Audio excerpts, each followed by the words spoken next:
The night was cold and silent. The stars shone above, and the ruined field smelled of smoke. Everyone in the town had locked their doors, afraid of what the war between humans and aliens had left behind. No one wanted to step outside, but one woman did. Her name was Mira, a widow with no family left. She often walked alone after sunset, searching for quiet when the world felt too heavy. That night, her feet carried her toward the edge of the old battlefield. The ground was black from fire. Broken machines still lay half buried in the dirt, and there, among the ashes, she heard a weak sound, like a cry.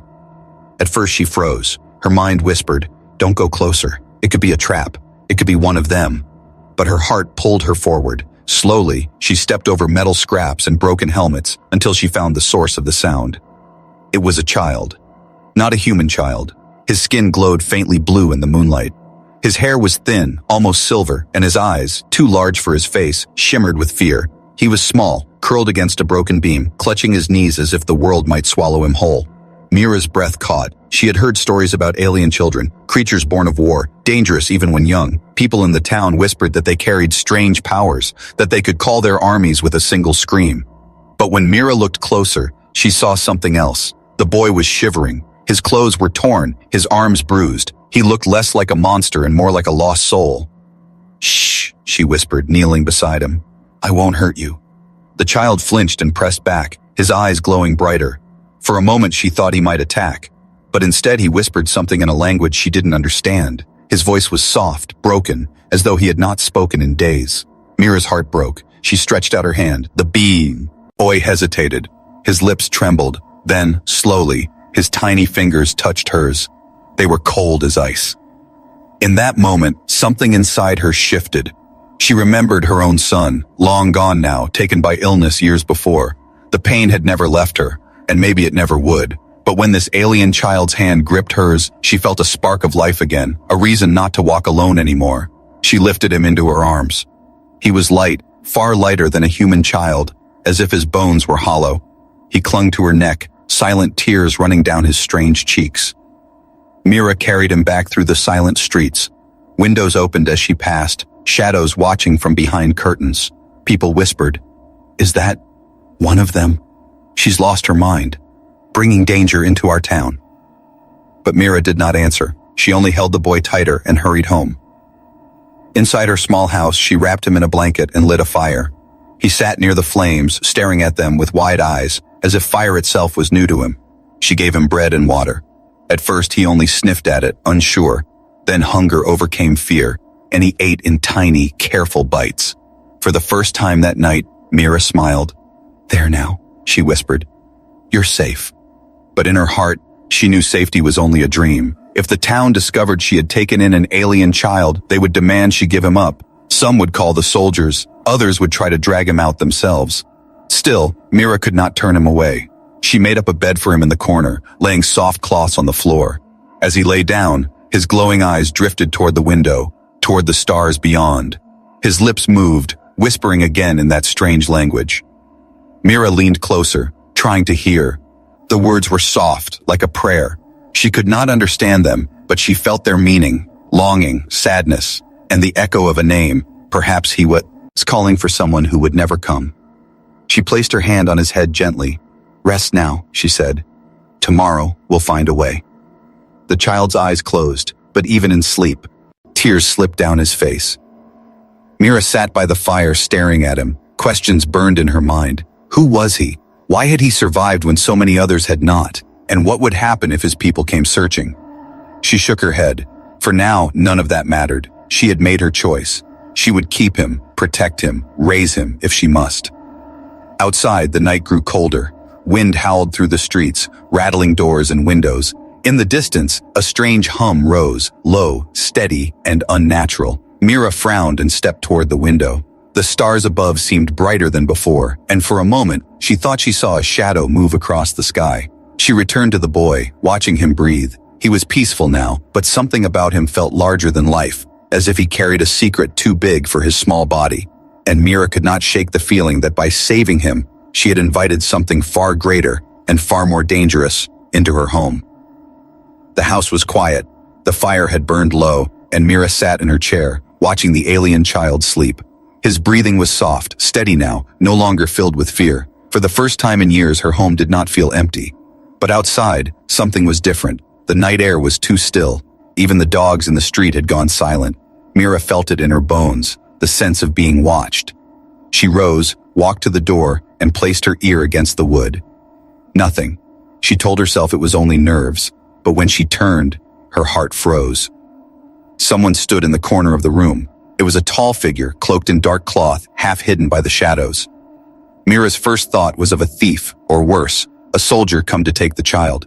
She reached for the fire poker, ready to defend him. The figure stepped forward slowly and lowered the hood. Mira gasped. The face was not human. Pale skin with faint patterns like silver vodka. Eyes that glowed softly, like a reflection of the moon. And though the features were sharp and strange, there was no mistaking the resemblance. This was no stranger. This was the boy's mother. Mira's grip on the poker weakened. Her voice trembled. You followed him here? The alien woman did not answer at once. Instead, she knelt on the floor, lowering her head as if in surrender. Her voice, when it came, was quiet and heavy. I came for him, but not to take him away. Mira's breath caught. Her mind raced. Every story she had heard said aliens were proud, fierce, unwilling to bow before anyone. Yet this one bowed to her. The woman lifted her eyes, and for a moment Mira saw something raw within them. Pain, exhaustion, and a longing so deep it pierced her heart. I only ask, the alien whispered. Can I stay with you too? The words hung in the air like a strange echo. Mira felt the room tilt. She expected demands, threats, maybe even a fight. But this, a plea? She looked to the sleeping child. He had not stirred, though his fingers twitched as if caught in some dream. Mira's heart thudded. You're his mother, Mira said softly. The woman nodded once. He is all I have left. Mira's voice hardened. Then why was he alone? Why did I find him bleeding in the ash, crying to the stars? The woman flinched as though the words were knives. She closed her eyes and a shiver passed through her. For a long time, she did not speak. Then, in a voice rough as stone, she whispered, because I failed him, because I could not protect him. Silence pressed between them. The fire crackled weakly. Mira wanted to hate her, wanted to shout that no mother should abandon her child. Yet she saw the truth in the alien's trembling hands, in the way her shoulders sagged under invisible weight. This was not the face of a monster. This was the face of someone broken. Alien looked again at Mira. You took him in. You gave him warmth when I could not. For that, I have no pride left, only gratitude. She lowered her head again. If you allow it, I will stay. Not as enemy, not as threat, only as a mother beside you. Mira's throat felt tight. She did not know what to say. All her life she had been told aliens were liars, tricksters, and killers. And yet here one was, begging not for war, but for shelter. Still, fear gnawed at her. The town already whispered about the boy. If they learned his mother lived here too, the whole house would burn before sunrise. You don't understand, Mira said, stepping closer. If they find you, they will kill us both. Do you think they will let a human and an alien live together? No, they will call it betrayal. The alien's gaze was steady, her glowing eyes unblinking. Then let them call it what they wish. I have nowhere else to go. The honesty in her words shook Mira more than any threat could have. For years, Mira had lived with emptiness, her home haunted by silence. Now she stood between two choices: turn away this woman and keep herself safe, or open her door wider and step into danger. Her eyes drifted back to the child. He stirred slightly, rolling toward the warmth of the fire. His face, though strange, was peaceful, innocent. He needed more than one protector. Mira turned back to the alien woman. She let out a long, shaky breath. If you stay, you follow my rules. No violence, no secrets, no lies. The woman bowed her head again. I swear it.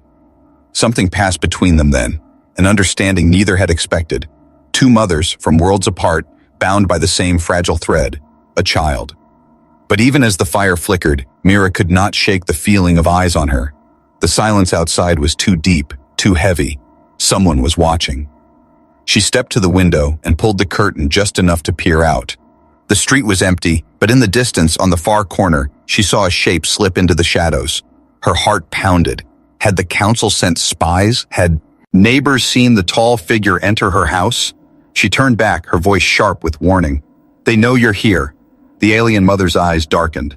She reached instinctively for the child, pulling the blanket tighter around him. Her voice was no longer soft, but steel.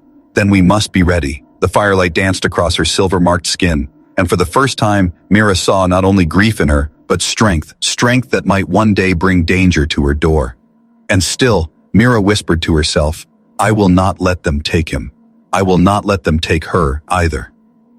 But outside, in the darkness, the watchers had already begun to spread the word. Morning light spilled through Mira's window, chasing away the cold shadows of night.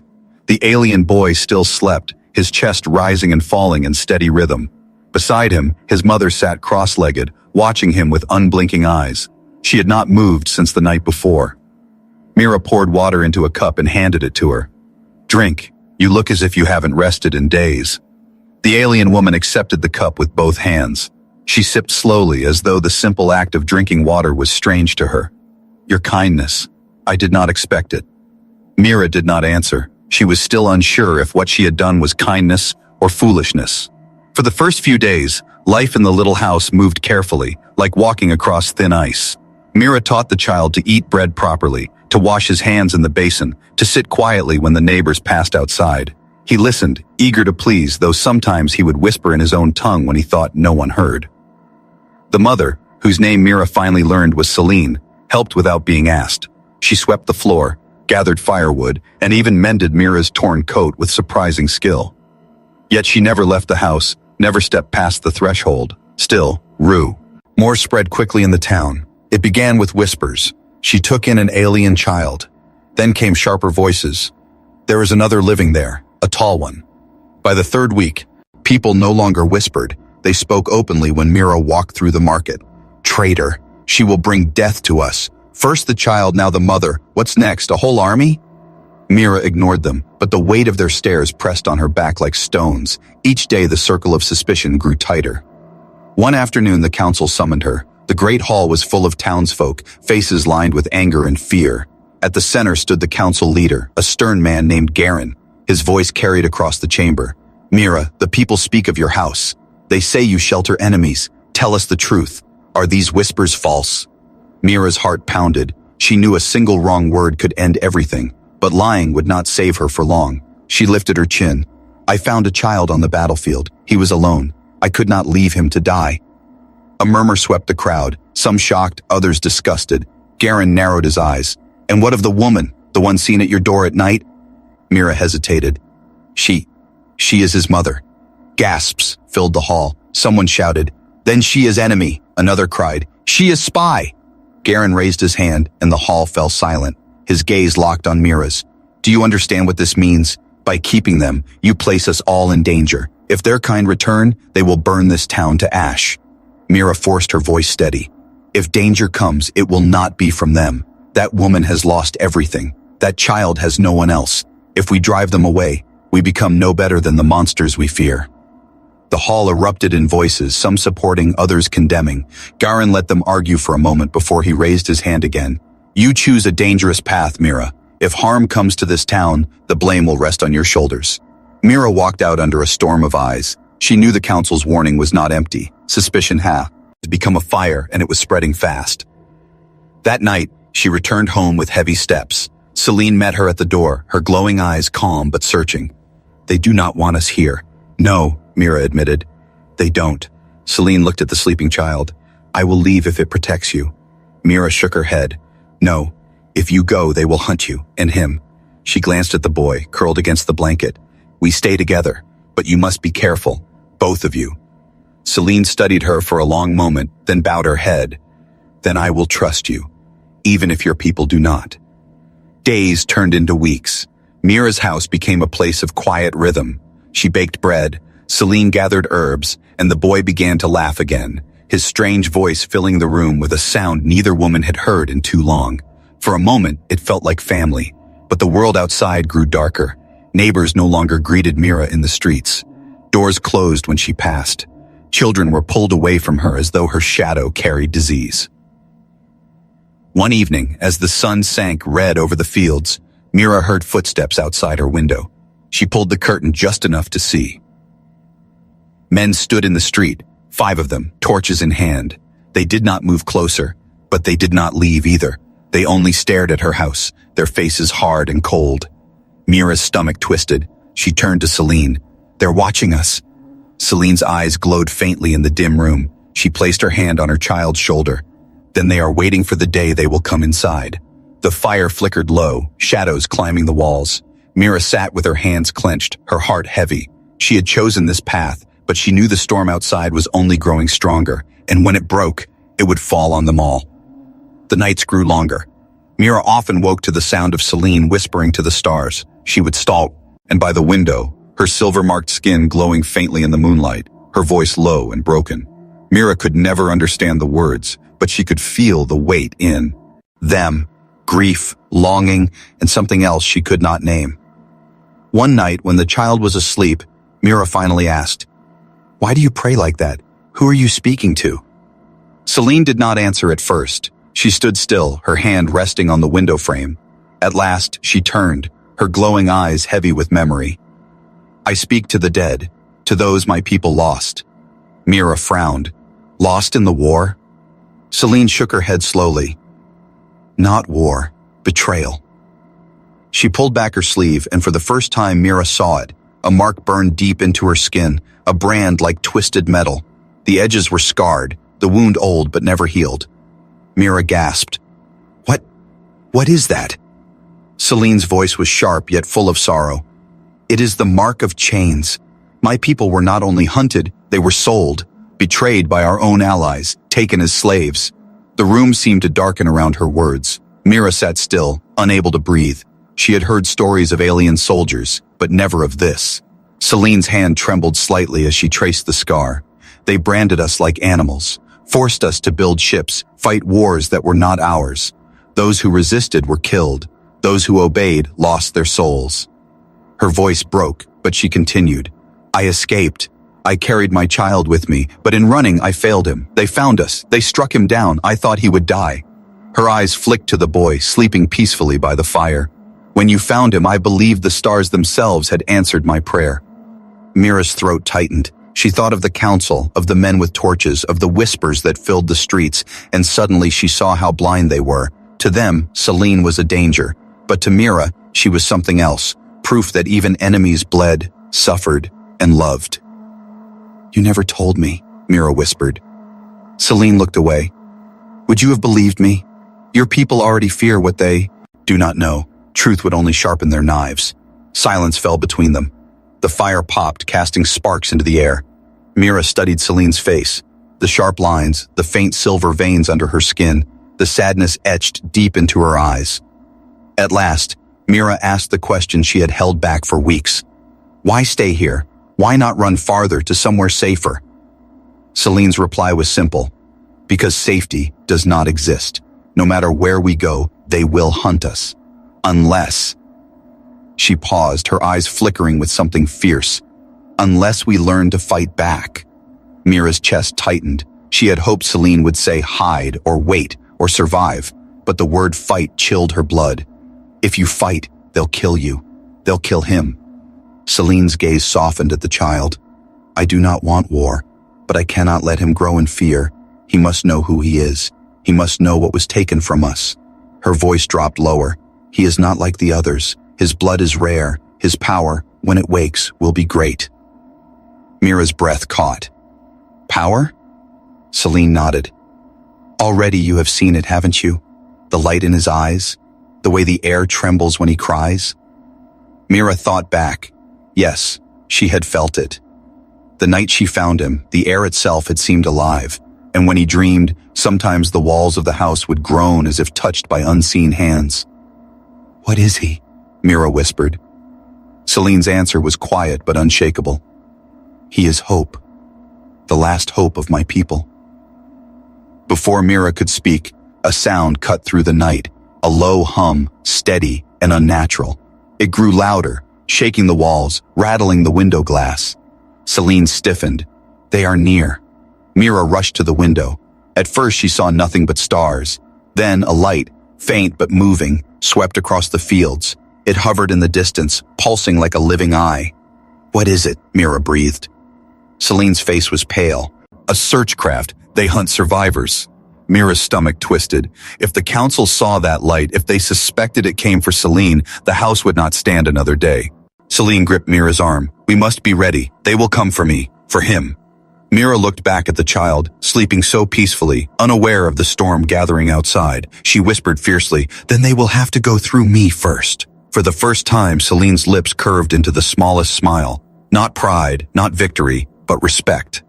The hum faded, the light drifting back toward the sky. But Mira knew it was not gone. It was searching, waiting. She sat by the fire staring at the boy, her thoughts heavy. The town already hated them. The council was watching. And now something from beyond the stars had found their trail. The secrets Celine carried were not only heavy, they were dangerous. And Mira knew with cold certainty that soon the danger would knock on her very door. The morning came heavy with clouds. The air smelled of smoke before any fire was seen. Mira woke to the sound of voices outside her house. Not one or two, many. She rose quickly, heart pounding. Peeking through the curtain, she saw them. A crowd had gathered in the street, men with torches, women whispering, children clinging to their parents' legs. At the front stood Garin, the council leader, his sharp eyes fixed on her door. Beside the fire, Celine sat still, her child pressed against her chest. She did not ask what was happening, she already knew. Mira whispered, they've come. Celine's eyes glowed faintly, but she made no move. She only tightened her hold on the boy. A fist slammed against the door. Garin's voice thundered, Mira, open this door at once. The child whimpered. Mira bent low, stroking his strange silver hair. Don't be afraid, she whispered, though her own hands shook. The pounding grew louder. Then came a second voice, harsh and full of anger. Give them up, Mira!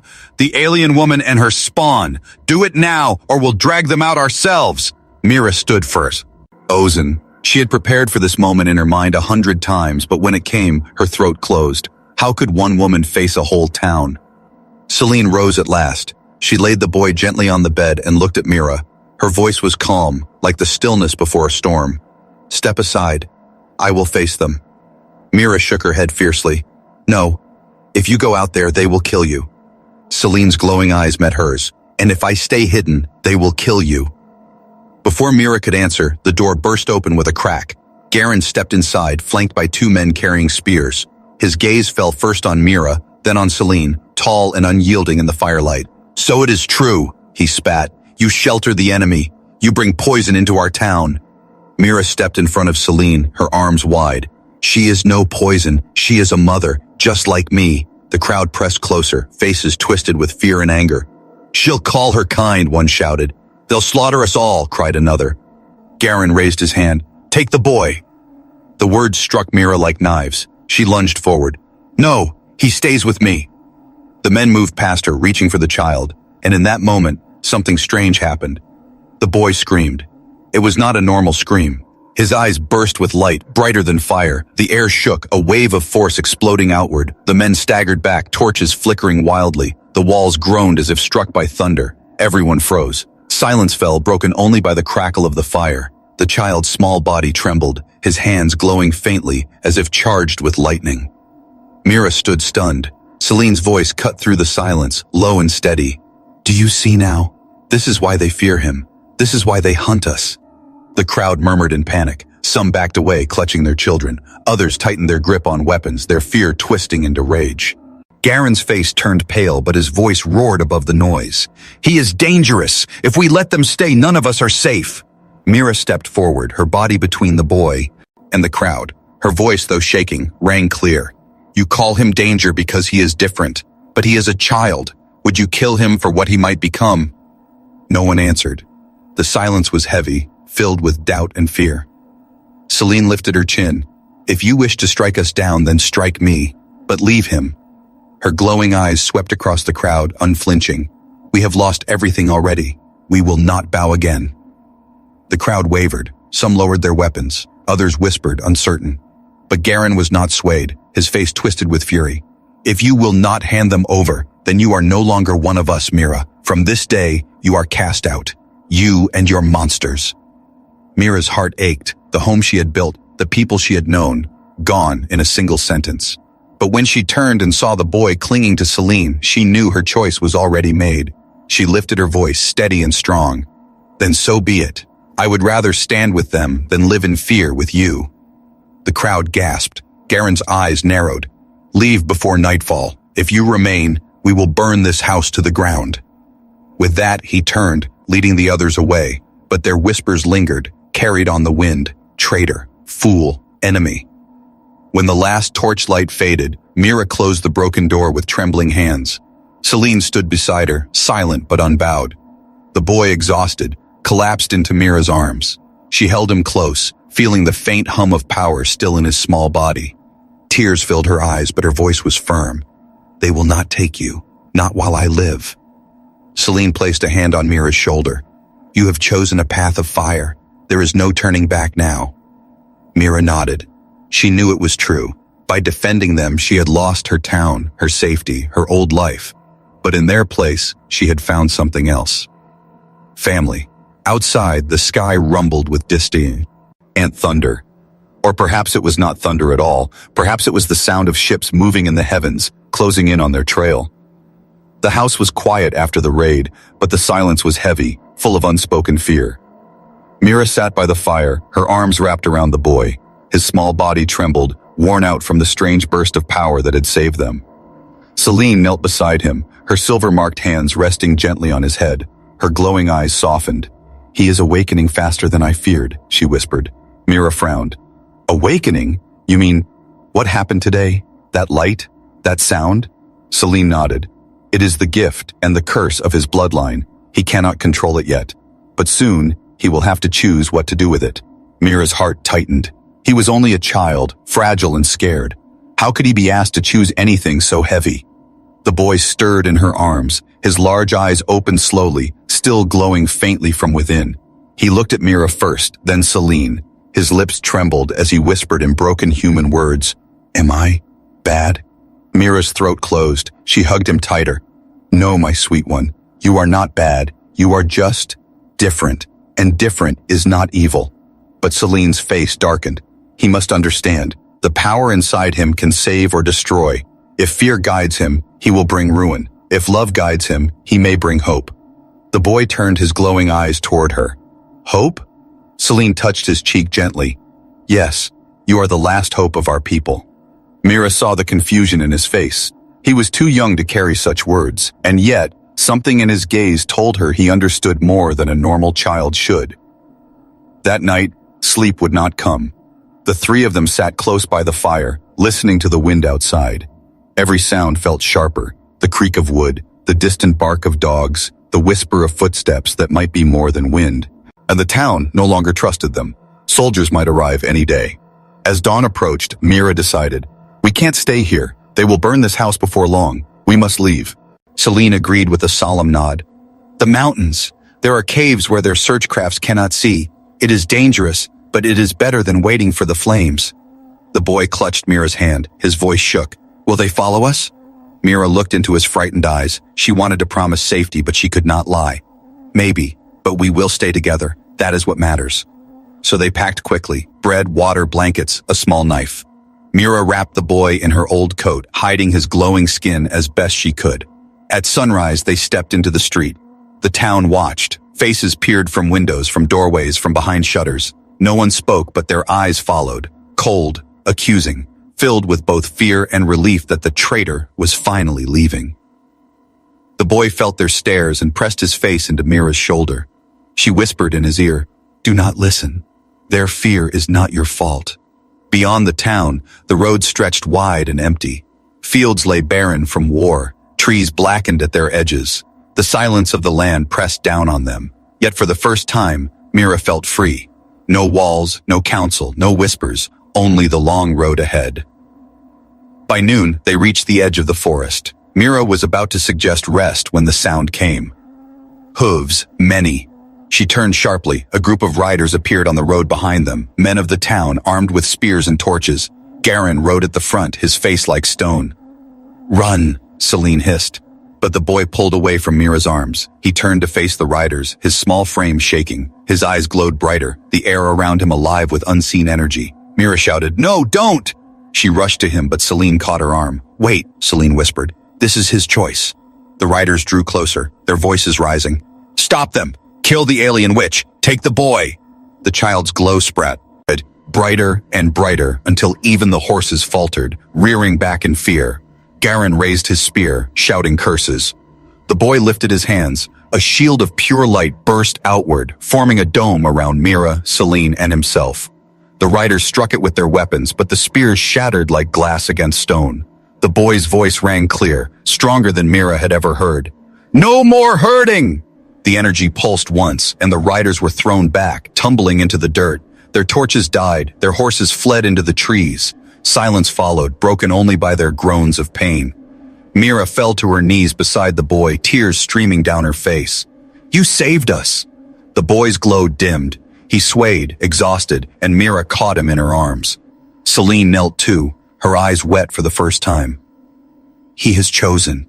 He used his power not to kill, but to protect. Mira hugged the child close, whispering into his hair, "You are not bad. You are brave. And you are ours." For the first time, the boy smiled, a small, tired smile, but filled with light. Celine looked toward the mountains, her voice steady. "Now we must go, before more come. But today he proved it. He is not only hope for my people, he may be hope for yours as well." The three of them rose, stepping off the road and into the shadow of the forest. Behind them, Garen struggled to his feet, rage burning in his eyes. "This is not over," he spat, though his voice shook with fear. And as the little family disappeared into the trees, Mira knew he was right. The boy's choice had saved them today, but it had also marked them forever. The forest was deep and silent, its tall trees closing around them like walls of green. Mira walked with the boy in her arms, Celine close beside her. The sound of the riders had faded, but Mira's heart still raced. Every crack of a branch made her flinch. The boy slept again. Against her shoulder, his silver hair damp with sweat, his small body warm. The glow in his eyes had dimmed, leaving only a faint shimmer under his lashes. He looked peaceful, but Mira knew the power inside him was only resting. By dusk, they reached the foot of the mountains. The rocks loomed high, sharp against the reddening sky. Celine led them toward a hidden path, one she seemed to know well. "There are caves," she said softly, "safe from eyes above. My people once hid there." They climbed slowly, the path steep and rough. Mira stumbled often, unused to such terrain, but Celine's steady hand kept her from falling. At last they reached a narrow cave mouth hidden by vines. Inside, the air was cool and still. Mira laid the boy down on a blanket. He stirred but did not wake. She brushed his hair back from his forehead, whispering, "Rest, little one. You've done enough." Celine stood near the cave entrance, her glowing eyes scanning the fading light outside. Her voice was quiet. "We are safe, for now." Mira sat down, her body heavy with exhaustion. "Safe," she repeated, though the word felt fragile. For the first time since they had met, Celine allowed herself to sink to the ground beside her. For a long while, neither woman spoke. They simply listened to the boy's breathing, steady and soft, a reminder of why they had endured so much. At last, Celine broke the silence. "When I first came to your door, I did not believe you would allow me to stay. I thought you would turn us away, as so many others did." Mira looked at her. "I almost did. I was afraid. But then I saw your son's eyes. I saw how much he had already lost. I couldn't let him lose more." Celine's lips curved into a faint smile, rare and almost fragile. "You have given us more than shelter. You gave us family." The words warmed Mira's heart in a way she had not felt in years. She reached out, resting her hand gently over Celine's. "Then stay, not as guest, not as burden, but as family." Celine's eyes softened. For the first time, Mira saw not only strength in them, but peace. The boy stirred in his sleep and mumbled a word neither of them understood. They both leaned close, listening. His lips curved into a small smile, and he clutched Mira's coat as though afraid she might vanish. Mira whispered, "He dreams of safety." Celine nodded, "And perhaps of a world where he will not have to hide." They sat together in the cave, two mothers from different worlds, bound by one child.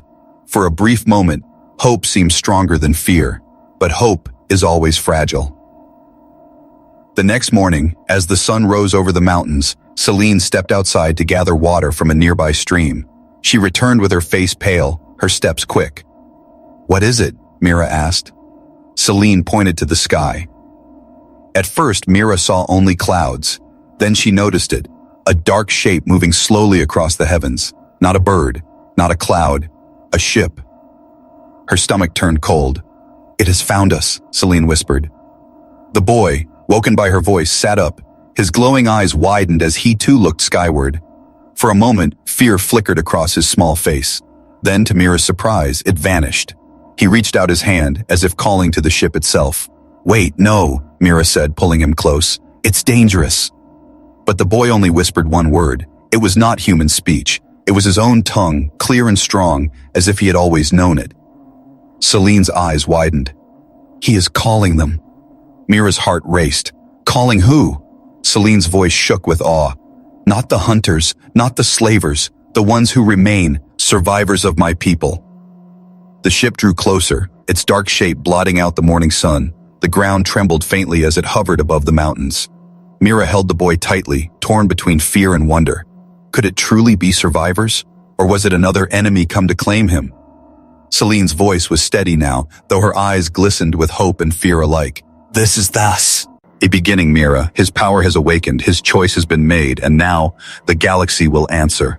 The boy stood between them, his glowing eyes fixed on the sky, his small hands outstretched. The hum of the ship filled the air, growing louder, deeper, shaking the very stones around them.